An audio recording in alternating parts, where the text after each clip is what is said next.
the laws pertaining to Psuke de Zimra. Psuke de Zimra is the prayers up to the Shema. Number 1.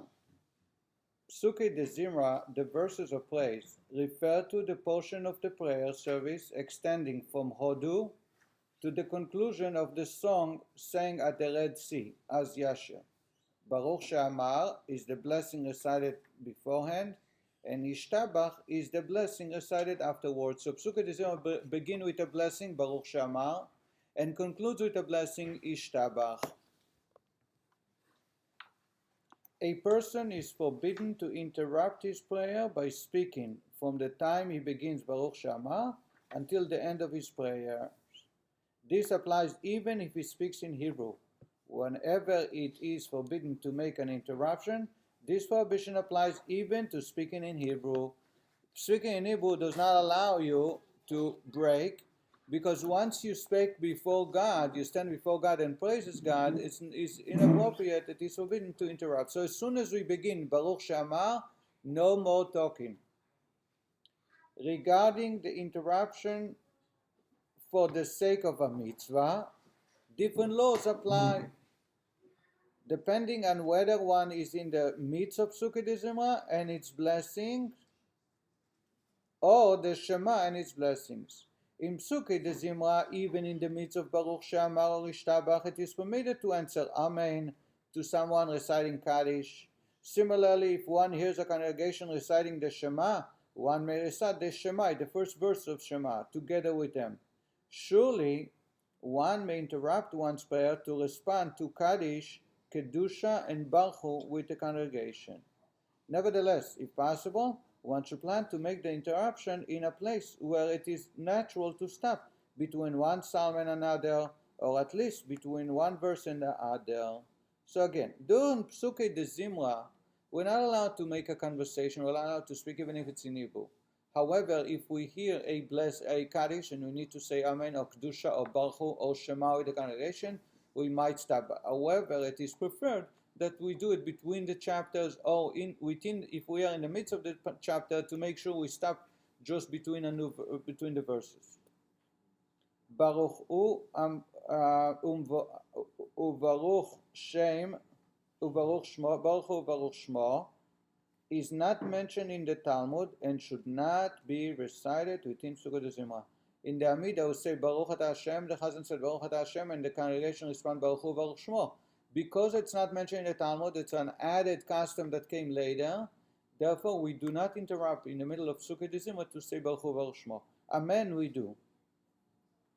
Even at a place where it is natural to stop. Similarly, the prayer Isbarach ve'Ishtabach, which is recited while the Chazan chants Baruch Hu, should not be recited at this stage of prayer, since it is only a custom. There was some say the Sfaradik after the Amen Yeshmera, but they say Isbarach ve'Ishtabach. They recite part of the Kaddish together. It should not be done. Also, it appears to me that a person who relieved himself and washed his hands should not recite the blessing Asher Yotzar. There is a blessing to say, those of us who remember, Asher Yotzar after going to the bathroom. Since he can recite it afterwards, there is no time limit. You can say it after davening. Number 2, what? In the middle of Psuke de Zimra? Yeah. Yeah. In the middle of Psuke de Zimra, he had an emergency. He goes to the bathroom. When he comes back, he should wait with Asher Yotzar after davening. Number 2, a person should hold the 2 tzitzit that are in the front of the talit and recite Baruch She'amar while standing. So first, when we say Baruch She'amar, we must stand up. Second, when we say it, we have to hold the 2 tzitzit of the front in the talit. When he concludes reciting Mehulal Batishbachot, the conclusion of Baruch She'amar, he should kiss them and release them. He should recite the entire Psuke de Zimra patiently and pleasantly, without hurrying. He should be careful with each of the words, as if he were counting money, and should concentrate on the meanings of the words, because it's praising God, so you got to be careful. Why sometimes holding the two front senses, other times holding all four? Why? Rationale for that. I have no idea. I really don't know, but that's the law. I should tell you that the Rebbe, the Lubavitcher Rebbe, would hold four, and I hold all four. But in Jewish law, he said two is the minimum, but four is allowed, I guess. In particular, the verse Poiseach es yodecha, you open your hand and satisfy the desire of every living thing in Ashrei. Ashrei is divided into the alphabetical. Every verse begins with another letter in order of alphabet. Ashrei is Aleph, Bechol Yom Abarcheka is Bet, Gadol Hashem U'ulam Me'od, Dor Ledor, it goes alphabet Gimel. Letter Pei is Poteach et Yadecha Mazvel Chol HaRatzon. You open up your hands and satisfy all living creatures. It must be with the proper intention, thanking God for providing us with sustenance. One did not, as we'll find out. I have to repeat. What? I don't think the nun is in there. Nun is missing, yes. I don't remember something negative. The Gemara talks about it. In particular, the verse Poseach es yadecha, you open your hand and satisfy the desire of every living thing, should be recited with great concentration, focusing on the meaning of the words and in one's thought, praying for one's own sustenance and the sustenance of the entire Jewish people. If one had no awareness whatsoever when reciting that verse, one must recite it again with the proper attention. If you did not pay attention to what you are saying during prayer, we assume as long as you utter it and you spoke, you enunciate it, it's okay. But Poseach es yadecha is one of those, as we'll find out, 4 places that if you have no concentration, you have to repeat the verse with proper concentration. In the prayer Hodu, one should pause between the word Elilim, falsehood, and the phrase V'adoshem Shamayim Asa. It's God made the heavens. It says Ki kol Elohei Amim Elilim. You have to pause, and then V'Hashem V'Elokim Shamayim Asa. So it shouldn't sound that God is one of the idols, God forbid. God made the heavens. Lest the latter phrase be misinterpreted as referring to what was stated previously. Everything is idol and falsehood, and God too. God forbid. Therefore, we make a break, and then we say, and God created heaven and earth is the true God. Number 3. During Psuki de Zimra, and surely in the portion of the service that follow until its conclusion, a person should take care not to touch portions of his body or head which are usually covered. So from the arm, if someone wears short sleeves, not above the elbow, not above the knees, not the hair, not places that are covered. Similarly, it is forbidden to touch the waist produced by the nose, ear, or ears unless one uses a handkerchief. A person who touches any of the above with his hands must wash them with water. If he is in the midst of Shmoneh Esrei, and it is impossible for him to move and search for water, it is sufficient for him to clean his hands by wiping them on a shard or rubbing them on the wall or the like. So if I'm in the middle of a midah, I can't move, and I touch something, a mosquito on my ear or something, or it scratches my nose, I had to blow and I touch the waist, I have to do like that. If I am not in the middle of the midah, I have to go back and wash hands. Number 4, Mizmor Lesoido, Psalm 100, a psalm of thanksgiving that we say immediately after Baruch She'amar is recited while standing. Baruch She'amar, you stand. Mizmor Lesoido, the psalm right after, also be standing. It should be recited with happiness, for it was instituted in place of a thanksgiving offering. Instead of thanking God by bringing a sacrifice, we thank God with the praise of the psalm, so therefore it has to be said with great joy. Similarly, the verses from Vayivarech David until Ata Hu Hashem Elokim should be said while standing. The prayer of Vayivarech David, you have to stand. Also, the song sung at the Red Sea, Az Yashir, should be recited while standing with concentration and with happiness. Similarly, the blessing Ishtabach should be recited while standing. And in our synagogue, our Gabaim, thank God, are very good at doing their job, reminding everybody to stand up at Vayvorach David, and we stand until Yotzer Or, until the Kaddish after Ishtabach.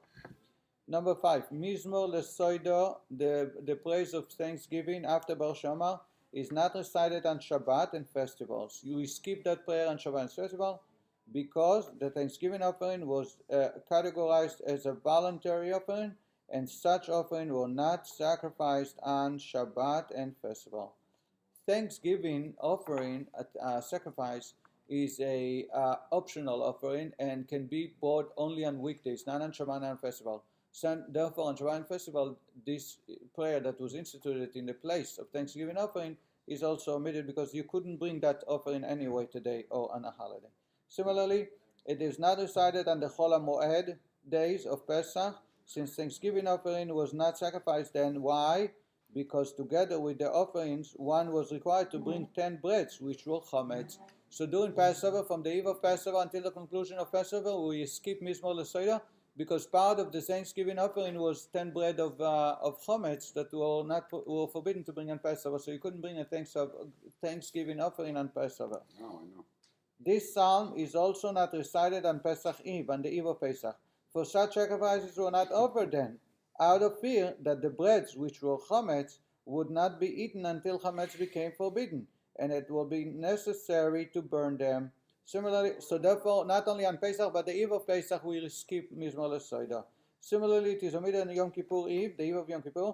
The sacrifices were also not offered then, for doing so minimizes the time in which the sacrifices could be eaten, and thus causes sacred meat to be disqualified for consumption. On the eve of Yom Kippur, they wouldn't bring it because all they had is to eat it on that day, because at night, from that night, for the next day, they can't eat anything, they fast. And therefore, it minimizes the time they can eat the sacrifice of Thanksgiving offering. So therefore, they instituted not to bring it. Therefore, we don't say Mizmor Lesoida on the eve of Yom Kippur. Number 6. The following rules apply to a person who delayed coming to the synagogue until after the minyan has begun to pray, to the extent that were he to follow the regular order of prayers, he would not be able to recite the Shmona Esrei with the minyan. If somebody showed up late, and no one here ever shows up late, but if you meet someone who shows up late, and if you say the prayer in order in which everyone did, you will not say Amida together with the cantor, which is what minyan is about, since what is most essential is that he recite the Shmona Esrei with a minyan. He is allowed to skip certain prayers, as will be explained. Now he's going to tell us what's more important, what's less important, and to skip certain prayers. I should tell you, the following rule is part of Jewish law. Hasidim do not skip because they believe that prayer is like a ladder that you climb up on rungs, and therefore you say all the prayers. So I don't skip, my father didn't skip, and I know my children don't skip. However, should you come to a point that you want to be doing the Amidah with the minyan, you're allowed to skip. The blessings of... But if you skip, at some point you go back and say it. You cannot say it back. No, there is no going back. Live the present, not the past. The blessings, also, by the way, it tells you how sometimes I am about to catch a flight, or I have to leave early, there is a Chevra Kaddish, or whatever, there are emergencies. You need to know what's so essential to pray. And even if you're not with a minyan, and that will give you the order of priorities. So first he says, the blessing al netilas yadayim, Elokai neshama, on page 5, and the blessings for Torah study must be recited before prayers, no exceptions allowed. This is the beginning, Elokai neshama al netilas yadayim, the morning blessings I would add, and blessing for the Torah, ve'arevna, etc., you have to say, as explained in chapter 7. Therefore, if a person did not recite them at home, he must recite them in the synagogue, even though doing so will prevent him from reciting the Shmona Esrei with the minyan. They're about to start Shmona Esrei, and he can only wrap tefillin and start Shmona Esrei. We say to him, you cannot say it unless you said those blessings.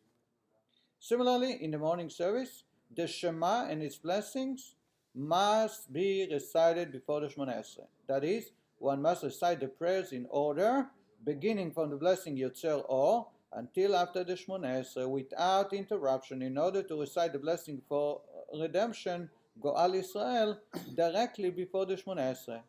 So another part is the Shema, not only the Shema, but from after Ishtabach, Baruch Asher Yotzer Or Uvorech Choshech, until the Amidah must be recited, because there is a mitzvah to attach the Amidah to Goal Israel, to redeeming the Jewish people, which is a blessing part of Shema. So that part must be recited regardless. However, the other blessings and the entire order of Sukkot de Zimra, with the exception of the blessing Baruch She'amar and Ishtabach, can also be recited after the Shmoneh Esrei. And in number 2 is in Mishnah Berurah states that it's preferable to pray without a minyan than is to skip Baruch She'amar, Asher, and Ishtabach. And Shabbos, the additional prayer beginning Nishmas, should also be recited. So what he's saying is, if you come to synagogue, Baruch She'amar you have to say, Ishtabach you should say, the blessing of Shema, and then Amidah. So you skip all of Sukkot de Zimra. And he says, however, Mishnah Berurah says that you have to add also Vayvorech David, I believe. Ashrei. He said Ashrei. Ashrei is also a key. Because you have Posech Sedech, as we study, that must be recited. What? You say the bracha after the Baruch Yotzer Aruch Chapter. Then you say from that you have to say all of it until Shmoneh Esrei. He says. You say just Shema and then Shmoneh Esrei. No, you have to be goal. Beginning from the blessing Yotzer Or until after the Shmoneh Esrei without interruption. Oh, I think you said from that you say then you say the Shema and then you say the Shmoneh Esrei. Yotzer Or Uvorech Choshech, everything else until that's what it says here. I missed something here. And it's the Shema and its blessings must be recited for the Shmoneh Esrei. That is, one must recite the prayers in order, beginning from the blessing Yotzer Or Uvorech Choshech, until after the Shmoneh Esrei without interruption. So you say all the blessings before Shema and after Shema and go to Amidah. These are prayers you cannot skip. In other words, what you can skip is Hodu, Mismor Lesoido, Yehich Void. According to Mishnah Berurah, Ashrei you must say.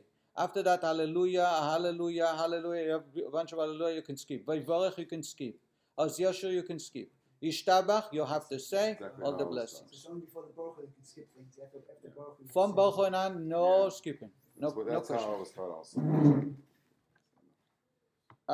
Well, You say we, that the Hasidim they back to back. They the won't do an Hasidim Amidah. don't Go on stop. paragraph 7. So they prefer the Hasidim say it's preferable not to do it in Amidah at the Amidah b'minyan, B'minyan, but to read it all. but you say the whole thing. Yes. We will stop here and continue number 7 next week. I do. B'ma.